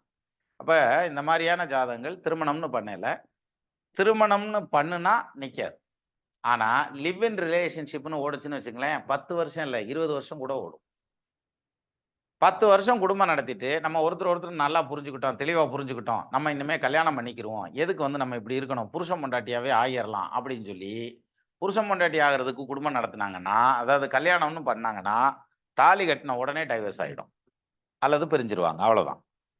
அப்போ இந்த மாதிரியான ஜாதகங்களுக்கு தாலிங்கிறது வந்து நிச்சயமா அந்த கொடுப்பினே இல்லை. அப்ப இவங்க என்ன பண்ணலாம் அப்படின்னா, இதுக்கு ஒரு பரிகாரம் சொல்லலாம். என்னையும் ஆச்சரியமா இருக்கு, நீயுமா பரிகாரம் சொல்ற அப்படின்ற மாதிரி இருக்கு. கேட்டு பாருங்க, அப்புறம் சொல்லுங்க. என்ன பரிகாரம் அப்படின்னா, சப்போஸ் இந்த சண்டை சச்சரவுன்னு வருது இல்ல, அந்த சண்டைன்னு வரையில இந்த பிள்ளை மாங்கல்யத்தை கழட்டி பீரோல வச்சிட வேண்டியது. நீ கோயில் உண்டியல்ல எல்லாம் போட வேண்டாம், சும்மா பீரோலயே வச்சிட வேண்டியதான். இல்லாட்டி ஆணி அடிச்சு தொங்க விட்டுருங்க புருஷனை, சரியா?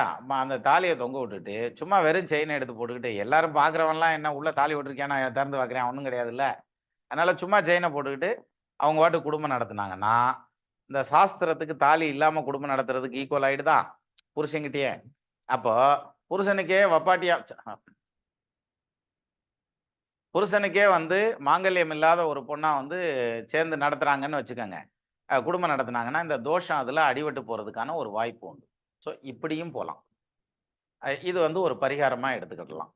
இதையும் தாண்டி பிரச்சனை வருது அப்படின்னா வேற ஆப்ஷனே இல்லை, வெளியில வந்துதான் ஆகணும். அப்போ இந்த மாதிரியான ஜாதகங்கள் தான் இது மல்டிபிள் மேரேஜ் பண்ணாலும் நிக்காதே தவிர, அதை விட்டுட்டு இந்த மாதிரியான பேஸ்ல தான் நம்ம முன்னோர்கள்லாம் சொல்லி வச்சாங்க. அதை விட்டுட்டு நம்ம மக்கள் எப்படி எடுத்துக்கிறது, சுக்கிரன் செவ்வாய் சேர்ந்திருக்கா அது ஆகாது, கல்யாண வாழ்க்கைக்கு ஆகாது, ஒழுக்கம் இல்லை.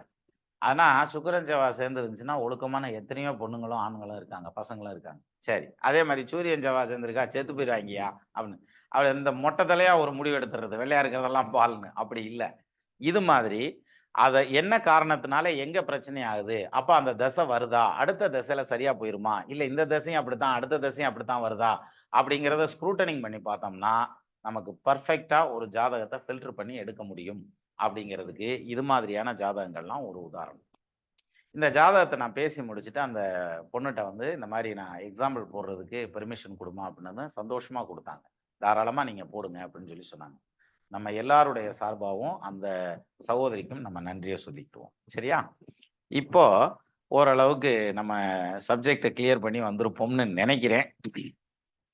இதுல வந்து மணி 9:15 ஆச்சு, அதனால இன்னைக்கு மட்டும் இந்த கொஸ்டின் அவரை விட்டுருவோம். ஆனா திருப்பியும் வந்து இந்த கொஸ்டின் அவர் தனியா வச்சுக்கலாம் நம்ம க்ளோஸ்டு குரூப்ல. இது வந்து வீடியோவா நம்ம யூடியூப்ல ஏத்துற மாதிரி தான் இருக்கும், அதனால க்ளோஸ்டு குரூப்ல வச்சுக்கலாம், கொஸ்டின் அவர்ஸ் வச்சுக்கலாம், அடுத்த மீட்டிங்ல வச்சுக்கலாம். இப்போ உங்களுடைய கருத்து மட்டும் சொல்லுங்க, கொஸ்டின் கேட்டாதீங்க, சரியா? ஒரு 4 கருத்தை கேட்டுட்டு அப்படியே ஜம்ப் ஆயிடலாம், அதான் கரெக்டா இருக்கும். சார் இப்ப கணேஷ்குமார் சார் வரேன் சார், எல்லாரும் ஹேண்ட் ரைஸ் பண்ணட்டும் கேட்கலாம். அதெல்லாம் பண்ணிடுவாங்க. ட்ரிபிள் சார் வாங்க சார். வணக்கம் சார். உங்களுடைய கோரிக்கை கருணையுடன் பரிசீலிக்கப்பட்டது, ரைட்டா? சரிங்க சார், ஓகே சார். அடுத்து சார் இப்ப எனக்கு என்னன்னா, இப்ப லக்னம் வந்து மகர லக்னமா இருக்குது, 5ஆவது மனசுக்கு அதிபதி வந்து அந்த இடத்துக்கு பாதகஸ்தானம் நிக்கிறனால இப்படியா இருப்பாங்களா சார்? ஒருவேளை சுக்கரன் வந்து பாதகஸ்தானம் ஏறினால அந்த மாதிரி ஒரு மைண்ட் ஸ்டெபிலிட்டி இல்லாம இருக்காங்களா? இருங்க ஒரு நிமிஷம், நான் அதை அந்த ஜாதகத்தை எடுத்துக்கிறேன், உங்க கொஸ்டின் எல்லாத்துக்கும் புரியணும்ல. லக்னத்துக்கு பஞ்சமாதிபதி வந்து சுக்கிரன்பா. ஆமாங்க சார், அந்த இடத்துக்கு பாதகஸ்தானம் நிக்கிறாரு சார். ஒருவேளை இல்லப்பா, அந்த இடத்துக்கு பாதகஸ்தானம் அது இல்ல, ரிஷபத்துக்கு பாதகஸ்தானம் மகரம் இல்ல. ஆமா சார், ஆமா. ஓ சார், மாரகஸ்தானம் அதுல பிரச்சனை இல்லமா சார், அதில் எடுக்கலாமா? ரைட்டா? நீங்க நான் என்ன சொல்றேன், இங்க பாருங்க, நீங்க எடுக்கிறது தப்பு, நீங்க எடுக்கிறது குற்றம் அப்படிலாம் சொல்லல. ட்ரை பண்ணுங்க, இது மாதிரி ட்ரை பண்ணுங்க, ட்ரை பண்ணா தானே சக்சஸ் கிடைக்கும். தப்பு இல்ல, இன்னும் கூட வேற விதத்திலயும் முயற்சி பண்ணலாம். சார் ஏன்னா ராகு வந்து நீங்க ஏற்கனவே சொல்லிருக்கீங்க, ராகு லக்னத்துக்கு 2ல இருந்தாலோ 12 இருந்தாலோ பிச்சு விட்டுறீங்க. சோ ராகு கல்யாணம் சோ இதுல பிச்சுக்குன்னு தெரிஞ்சுக்கலாமா? இல்ல ஆமா, அது இல்லாம 7ல செவ்வாய் இருக்குல்ல, ராகு செவ்வாய் வரும்ல. ஆமா ஆமா சார். சரி சார், தேங்க்யூ. நன்றி. அடுத்து வந்து சார் முத்துசாமி சார் வாங்க.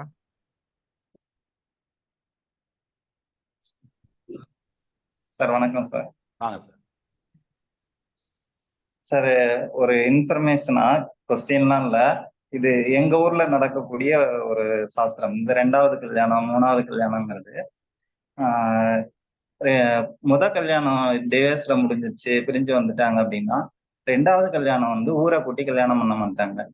அந்த பொண்ணை மட்டும் கூட்டிட்டு போய் மாப்பிள்ளை வீட்டார் மட்டும் பிரம்ம முகூர்த்தத்துல பிரம்ம முகூர்த்தத்துக்கு போய் அந்த பொண்ணுக்கு நெத்தியில மட்டும் குங்குமம் வச்சு கூட்டிட்டு வந்துருவாங்க. கழுத்துல தாலி போட மாட்டாங்க. வீட்டுக்கு வந்தா மெட்டி போட்டுக்குவாங்க, அந்த பொண்ணு கல்யாணம் ஆன அடையாளம் தெரியறதுக்காக. அதுக்கப்புறம் அவங்க பிறந்த வீட்டுக்கு போக மாட்டாங்க. திரும்ப அவங்க இங்க ஹஸ்பண்ட் வீட்லயே இருப்பாங்க.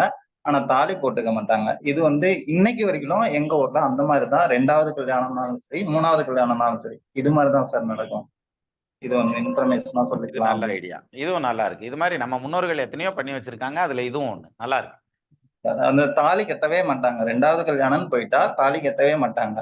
அதே மாதிரி அவங்க வந்து கோயிலுக்குள்ள போய் சாமி கும்பிட மாட்டாங்க சார். அதுக்கப்புறம் அந்த குங்குமம் வச்சுக்கிட்டு வர்றதோட சரி, அதுக்கப்புறம் அவங்க குலதெய்வ கோயிலுக்குள்ள போய் சாமி கும்பிட மாட்டாங்க. வெளியே நின்றுதான் சாமி கும்பிடுவாங்க. ஆனா இன்னைக்கு அப்படி இல்லை, அதெல்லாம் மாறி சகஜமா வந்துருச்சு.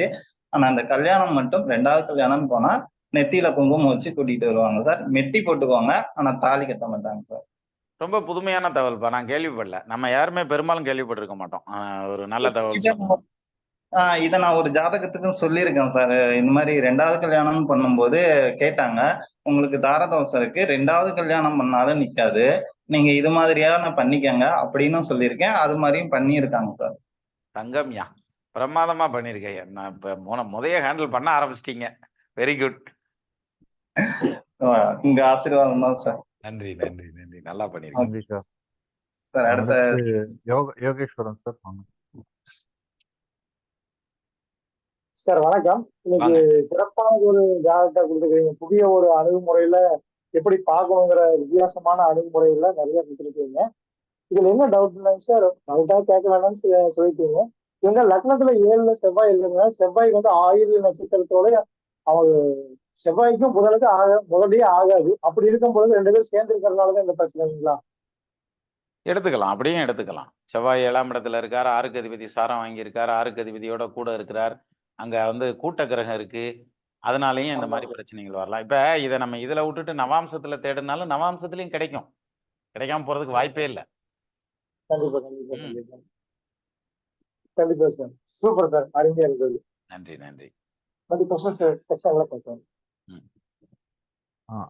Thank you sir. அடுத்து சந்தியா மேடம் வாங்க. வணக்கம் சார். அருமையா இருந்துச்சு சார் கிளாஸ். ஆனா வந்து செவ்வாய் புதன் குரு 3 பேருமே ஆயில்யம் சாரம் வாங்கியிருக்காங்களே சார். அதனால நீங்க ஒரு வாட்டி சொல்லியிருக்கீங்கல்ல, ஒரே நட்சத்திர காலில் நிக்கிற கிரகம் வந்து பாதகத்தை செய்யும் சொல்லியிருக்கீங்களா, அதே போல இதை எடுத்துக்கலாமா சார்? எடுத்துக்கலாம். பட் அதனுடைய பாதகத்துக்கான டைம் பிக்ஸ் பண்றதுங்கிறது வந்து குரு தசை புதன் புத்தி. அதாவது ஒரு தசை இன்னொரு புத்தி ரெண்டுமே அந்த இதுல உட்காந்துருக்கோம். சரி சரி சரி சார். இன்னொன்னு சொன்னீங்கல்ல, அந்த காலத்துல ஜாதகத்தை பிரிச்சதும் பலனை சொல்லிடுறாங்க.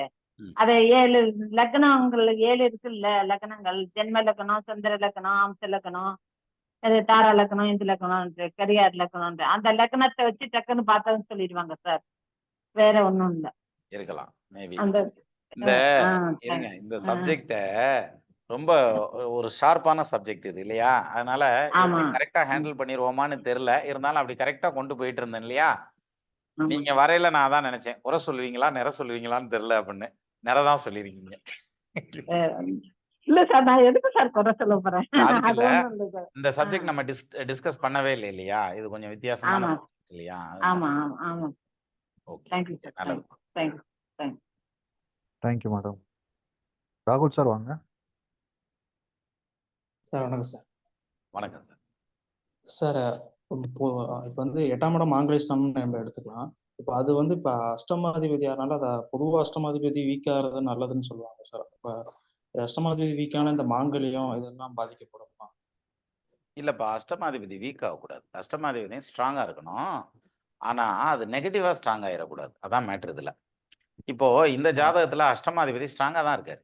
எப்படின்னா 8க்கு அதிபதி சூரியன் 6ஆம் இடத்துக்கு போறாரு இல்லையா? அப்போ ஒரு மறைவு ஸ்தானாதிபதி இன்னொரு மறைவு ஸ்தானத்துக்கு போறது நல்லது இல்ல? அது அவர் இப்போ மறையிறதுனால அது வந்து வருமானம், குடும்ப மாங்கல்யம் இது எல்லாமே கொடுத்துருமா சார்? இல்லப்பா, அதாவது ஆயுள கொடுத்துருது. செல்வாக்க கொடுத்துருது, பொருளாதாரத்தை எல்லாம் கொடுத்துருது, சொத்தெல்லாம் கொடுத்துருது, கூட கேது இருக்கிறதுனால அவமானத்தையும் சேர்த்து கொடுத்துருது.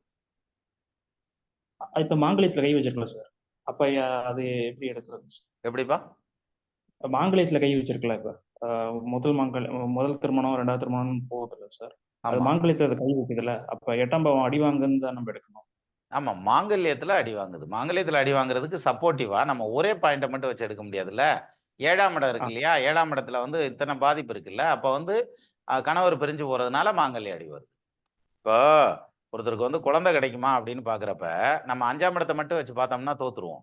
5ஆம் இடம் பிளஸ் குரு ரெண்டையுமே வச்சு பார்க்கணும் இல்லையா? ஆமா சார். அப்படிங்களா? இதுல ஒரு ஃபேக்டர் நல்லா இருக்கு, ஒரு ஃபேக்டர் அடி வாங்குது. Okay okay sir, thank you. எப்படியா கேள்வியும் கேட்டு பதிலும் வாங்கிட்டப்பா. மோகன் நடராஜன் கரு சார் வாங்க. வாங்க சார். சார் வணக்கம் சார். வணக்கம் சார். வழக்கம் போல வகுப்பு அருமையா இருந்தது சார். நம்ம புது அணுகுமுறையில ஒரு கிளாஸ் எடுத்திருக்கீங்க சார். நம்ம ஒரே கொஸ்டின் தான் சார், ஜாதகம் பொதுவா பார்க்கும்போது இந்த மாதிரி விஷயங்கள் நமக்கு டக்குன்னு தெரியுமா சார்? இது மாதிரி ஜாதகம் வந்து சொன்னா தான் நம்ம கண்டுபிடிக்க முடியுமா சார்? எடுத்தோன்னா கண்டுபிடிக்க இல்ல இல்ல இல்ல, அதாவது பிரச்சனைகள் இருக்கும் அப்படிங்கிற விஷயங்கள் தெரியும். அதை விட்டுட்டு நீங்க 3வது கல்யாணம் போனா 4வது கல்யாணம் போனங்கிற பாயிண்ட்லாம் அவங்க சொல்லணும். அதாவது 2வது எக்ஸ்பீரியன்ஸ்ல ஓரளவுக்கு நெருக்கமா போகலாம். நான் தான் சொல்லியிருக்கேன் இல்லையா, 100% சரியா யார் சொல்ல முடியும்? ஆண்டவன் தான் சொல்லணும். Okay sir, thank you sir. Thank you sir. Thank you sir.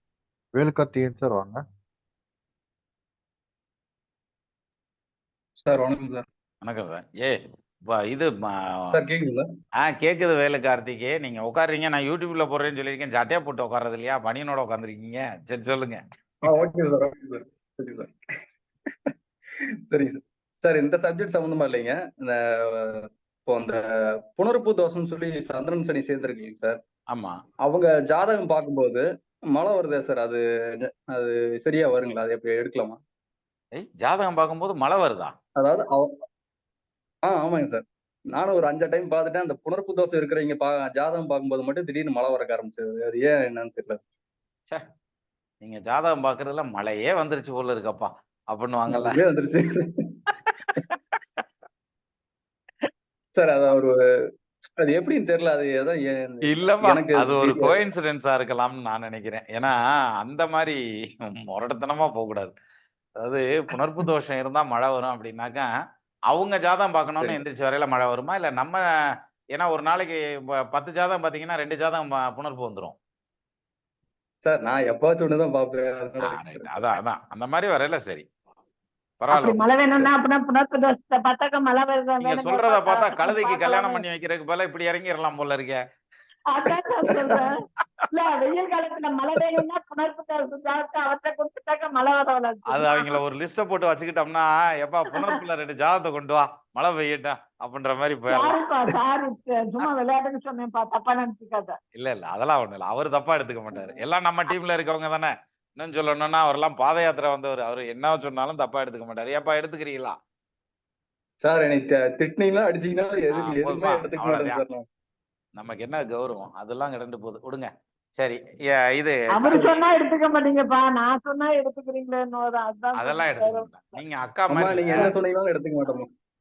சரிப்பா, தேங்க்யூப்பா, தேங்க்யூ. இது கார்த்தி சார், கிளாஸ் புரிஞ்சிருச்சுல்ல, லாஜிக் புரிஞ்சிருச்சுல்ல சார்? அது புரிஞ்சுதுங்க சார். அதுல இன்னொரு டவுட் இருக்கு எனக்கு. இப்போ கேட்டுக்கலாம்பா, 7ஆம் இடம் ஹவர்ஸ் ஒன்னு வச்சு கேட்டுருவோம். Okay sir, okay, thank you. Okay, தேங்க்யூப்பா. Thank you sir. முருகன் சார் வாங்க. சார் வாங்க சார். முருகன் சார் மியூட் எடுத்துட்டு பேசுங்க. முருகன் சார். சார் வணக்கம் சார். வணக்கம் சார். வணக்கம் சார். நல்ல அருமையான விளக்கம் சார். இப்ப 7ஆம் இடத்தில் கூட்டு கிரக சேர்க்கைகள், இது பெண் ஜாதகம். ஜீவ கிரகம் சுக்கிரனா எடுத்துக்கிறோம். அப்ப சுக்கிரனா எடுக்கும்போது எத்தனை ஆண் கிரகங்கள் அதோட தொடர்பு கொள்ளுதோ அத்தனை தொடர்புகள் இவங்களுக்கு ஏற்படுறதுக்கு ஒரு வாய்ப்பு இருக்கும்னு நாடியில சொல்லுவாங்க இல்லைங்களா? அந்த தொடர்பு அப்படின்றது இதுல சரியா இருக்கிற போல எனக்கு தோணுதுங்க சார். 3ன்னு காமிக்குது. 3ன்னு காமிக்குதுங்க சார். சனி வேற பாக்குது. அவ்வளவு அவ்வளவுக்கும் ஒரு பெண் இவங்களுக்கு கூட துணையா இருக்கிற போல தெரியுது புதன் உட்கார்ந்துக்குன்னு. ஆ ஆ ஆ ரொம்ப நல்லது. அந்த நாடி விதியும் நம்ம விதிகளும் சரியா இருக்குங்க சார். பராசரர் விதியும் அதுக்கும் ஒன்னா ஒத்து வந்துடுது பாருங்க சார். எல்லா எங்க விதியும் ஒண்ணா போனாலும் சுத்தீங்கன்னா அந்த சக்கரத்துக்கு தான் வரணும்னு சொல்லுவீங்க நீங்க அடிக்கடி சார். அதே மாதிரி அது கரெக்டா இல்ல, வருது. அதாவது எல்லா இது நதிகளும் கடலை நோக்கித்தான் செல்லும். கரெக்டா வருதுங்க சார். நன்றி சார். நன்றி. நன்றி சார். நன்றி சார். நன்றி தேங்க்யூ சார். Thank you sir. அடுத்து ராம்குமார் சார் வாங்க. சார் வணக்கம் சார். வணக்கம் சார். சார் ரொம்ப அருமையான விளக்கம். இதுல வந்து அந்த பெண்ணுக்கு வந்து ஒரு இல்லீகலா போய் போன இடத்துல ஒரு பழக்கம் வளர்ந்ததுக்கு காரணம் 7 செவ்வாய் சுகம் சேர்ந்திருக்குது. ஏற்கனவே நீங்க சொன்னது ஞாபகம் வருது. அது ஒரு காரணமா இருக்குமா சார்?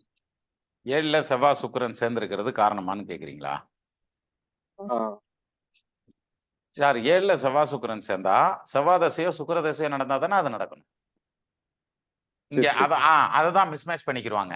7ல இருக்க செவ்வாய் சுக்கிரனாலதான் இது நடந்தது அப்படின்னு நினைக்கிறது தவறு சார். அப்படி கிடையாது.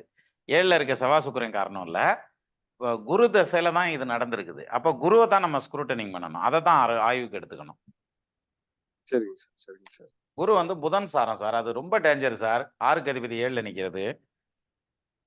சரிங்க சார்.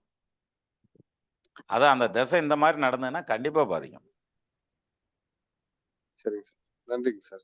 நன்றி சார். நன்றி சார். அடுத்து மகேஸ்வரி நாகராஜன் மேடம் வாங்க. வணக்கம் சார். வணக்கம்மா. சார் இங்க 7ல வந்து குரு உச்சமாவும் இருக்காங்க. அதே போல 5ஆம் அதிபதியும் இருக்கனால இந்த பிரச்சனைகளை தள்ளி இல்லாம இருந்திருக்கக்கூடிய வாய்ப்புகள் கொடுத்திருக்கலாம் இல்லையா சார்? குருவும் சுபகிரகம். அப்ப 5ஆம் அதிபதி இருக்கும்போது அந்த கெடுக்காது அப்படின்ற மாதிரி நம்ம சொல்லுவோம் இல்லையா சார்? 9ஆம் அதிபதியும் இருக்காரு. கவனிச்சிங்களா? ஆமா ஆமா சார். 9ஆம் அதிபதியும் இருக்காரு. 5, 9க்கு அதிபதி சுபர் பாவராயினும் மிஞ்சும் பலன் செய்வார். சனி வேற பாக்குறாரு, லக்னாதிபதி வேற பாக்குறாரு. அப்ப வந்துட்டு இந்த இஷ்யூஸ் எல்லாம் இல்லாம இருந்திருக்கலாம் இல்லையா சார்? இல்லம்மா, இதெல்லாம் பாக்குறதுனால இந்த பொண்ணுக்கு வந்து இத்தனை பிரச்சனை குடும்பத்துல ஏற்பட்டாலும் அந்த சுகம் வந்து மறுக்கப்படல. வாழ்க்கை துணைன்னு ஒண்ணு கூடவே டிராவல் ஆகுது. நம்ம புரிஞ்சுக்கிற விதத்துலதான் இருக்குது. நேராயிருவாங்கன்னு சொல்றீங்க இல்லையா? நேராகிறதுக்கு பதிலா அந்த சுகம் அந்த பொண்ணுக்கு கிடைச்சுக்கிட்டே இருக்கு பாருங்க. பட்னியா இல்ல பாருங்க அவ. ஆமா சார். ஆமா சார். இதான் matter. Okay sir. Okay sir. Thank you sir. எனக்கு கிளாஸ் சூப்பரா இருந்தது சார்.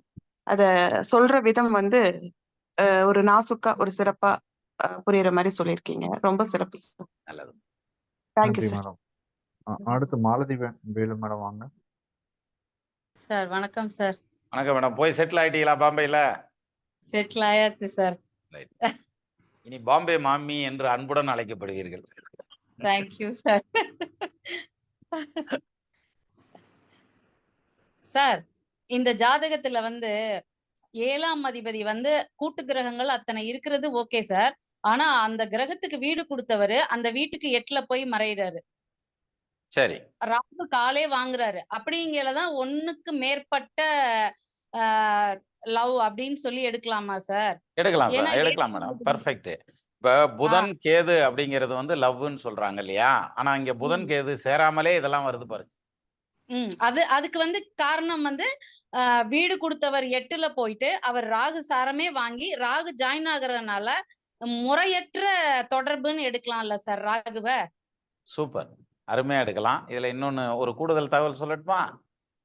சொல்லுங்க சார். 12ஆம் இட ராகுங்கிறதுனால முறையற்ற உறவு நிலை அல்லது முறையற்ற புணர்ச்சி அப்படின்னு கூட எடுத்துக்கலாம். Okay okay. Thank you sir. Thank you sir. நன்றி. நன்றி. Thank you sir. இன்னொரு ஒரு டவுட் சார்.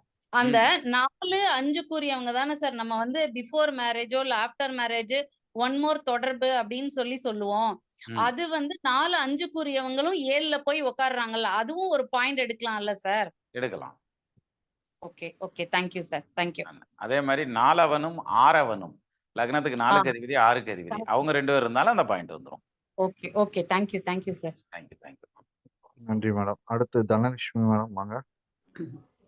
சார் வணக்கம் சார். ரொம்ப அருமையா இருந்தது. ஒரு புது இது சொல்லி கொடுத்தீங்க. 3வது மேரேஜ் எப்படிலாம் ஜாதகம் இருந்தா எந்த மாதிரி அமைப்பு அப்படிங்கறது தெரிஞ்சுட்டோம். இந்த மாதிரி ஒரு ஜாதகம் வந்து இந்த மாதிரி இல்ல. அதாவது ஒரு லவ் மேரேஜ் பண்ணிட்டு அந்த பொண்ணு கல்யாணம் ஆன உடனே அவங்க ஹஸ்பண்ட்க்கு வந்துட்டு உடம்பு சரியில்லை. சின்ன வயசுதான். ஏதோ ரொம்ப பெருசா உடம்பு வந்து அவளுக்கு மிதுன லக்னமாயி இந்த பாதகாதிபதி குரு வந்து 2ல போய் உச்சமாயிடுறார். வக்ரமும் ஆகல. அந்த உச்சமான தசை வந்து அந்த பொண்ணுக்கு உடனே வந்துருது. ஐயோ அப்படிங்கும்போது அவங்க முடிச்சு போன் அவ்வளவுதான் பண்ணி கேக்குறாங்க. பிரிஞ்சிருவாங்கல்ல. பிரியல. அவனுக்கு வந்து உடம்பு முடியல. ரொம்ப ஹாஸ்பிட்டலைஸ்டு ஐசியூல இருக்கான். 26, 27 வயசு பையன் தான். ரொம்ப வீசிங் ஜாஸ்தியா இருக்கு. மூச்சு திணறலா இருக்கு. அப்படின்னு சொல்லிட்டு வந்து கேட்டாங்க. இது என்ன பண்றது? இந்த மாதிரி தெரியாம, அதாவது வீட்டுக்கு தெரியாம போய் கல்யாணத்தையும் பண்ணிட்டு வந்துட்டான். அதுக்கப்புறம் வீட்டுல வேற வழி இல்லாம சேர்த்துண்டு ஆச்சு. பட் இந்த பையனுக்கு உடம்பு முடியல. அவனுக்கு சம்பாத்தியமும் இல்லை. இப்ப என்ன பண்ணலாம் அப்படின்னு சொல்லிட்டு கேட்டாங்க. அப்ப எனக்கு இந்த இது தோணித்து சார்.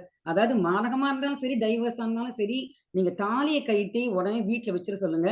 இப்போதைக்கு போடவே வேண்டாம்னு ஒரு 1 இயர் பேக் சொன்னேன் சார். இன்னும் அந்த தாலியை வந்து போட்டுக்கவே இல்லை அவங்க. அது அதுக்கப்புறம் வந்து அந்த அவங்க வந்து டிஸ்சார்ஜ் ஆகி வந்து இப்ப நல்லா இருக்கான்னு சொன்னாங்க. இப்போ தாலி போட வேணாம்னே சொல்லிருங்க. தாலி போட குருதசை அதான் முடியிற வரைக்கும் போட வேண்டாம். குருதசை முடிஞ்சு கூட நான் சொல்ற வரைக்கும் போடாதீங்கன்னு சொல்லியிருக்கேன். சரி அப்படின்னு அப்புறம் அந்த பையனுக்கு சரியாயிடுத்து. வந்து வேலைக்கு போக ஆரம்பிச்சுட்டான். இப்ப நல்லா இருக்கு. ரொம்ப சந்தோஷமா அப்படின்னாங்க சார். அது வந்து நீங்க சொன்ன உடனே எனக்கு அந்த இது ஞாபகம் வந்தது, அந்த ஜாதகத்தை பத்தி. நான் தான் புதுசா பாக்குறமாக்குன்னு நினைச்சுக்கிருக்கேன். நீங்க நிறைய சொல்லிருக்கீங்க. இல்ல அந்த தாலி எடுத்து நீங்க கைட்டு வச்சிருங்க பரவாயில்ல. 2 பேரும் ஒன்னா அதாவது எப்படி இருப்பான் அவனை விட்டு லவ் மேரேஜ் பண்ணிருக்கான். நம்ம வீட்டுல எப்படி இருக்கிறது? அவ இருக்க மாட்டாளை விட்டுட்டு அப்படிலாம் சொன்னாங்க. தாலி எடுத்து வச்சு 2 பேரும் ஒன்னா இருக்க சொல்லுங்க அப்படின்னு சொன்னேன். அதே மாதிரி பண்ணிருக்காங்க. சூப்பரா ஆயிட்டாங்க இப்போ. ஆனா தாலி போட்டுக்கல. நல்லது மேடம்.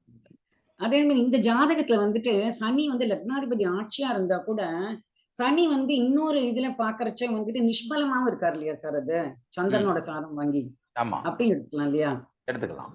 7ஆம் இடம் திக்பலம் போது சனியோட பார்வைக்கே வலு இல்லையே அங்க.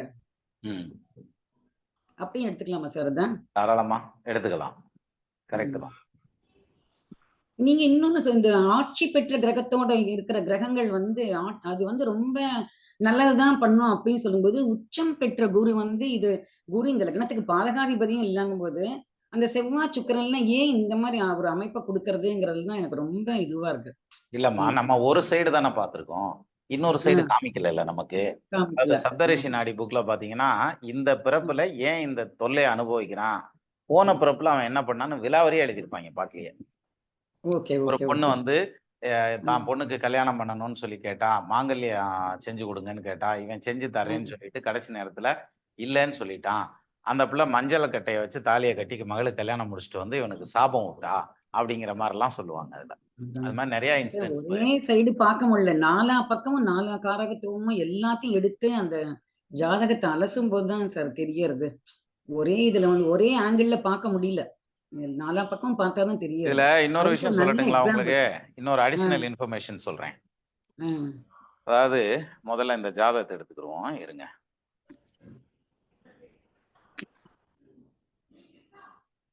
இப்போ நம்ம இந்த ப்ரோக்ராம் ஸ்டார்ட் பண்ணல வந்து பாத்தீங்கன்னா செவ்வாய் ஓர ஓடிட்டு இருந்தது.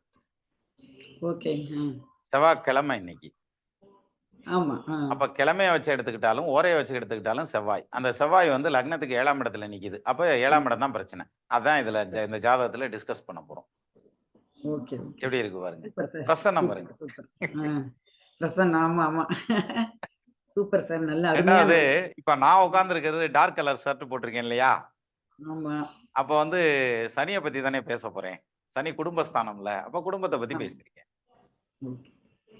Super sir. அப்படியும் எடுத்துக்கலாம். நம்ம எப்படினாலும் கம்பு சுத்தலாம்ல. Okay madam. எல்லாம் கம்பு சுத்துறது எல்லாமே உங்ககிட்ட இருந்து தான் சார் கொஞ்சம் கொஞ்சமா வருது. உங்ககிட்ட இருந்து கத்துக்கிற பாடம் தான் எல்லாம். போற போக்கு பார்த்தா பிரபஞ்சத்தோட பேசுவீங்க போல் இருக்கு சார். எப்படி சார்?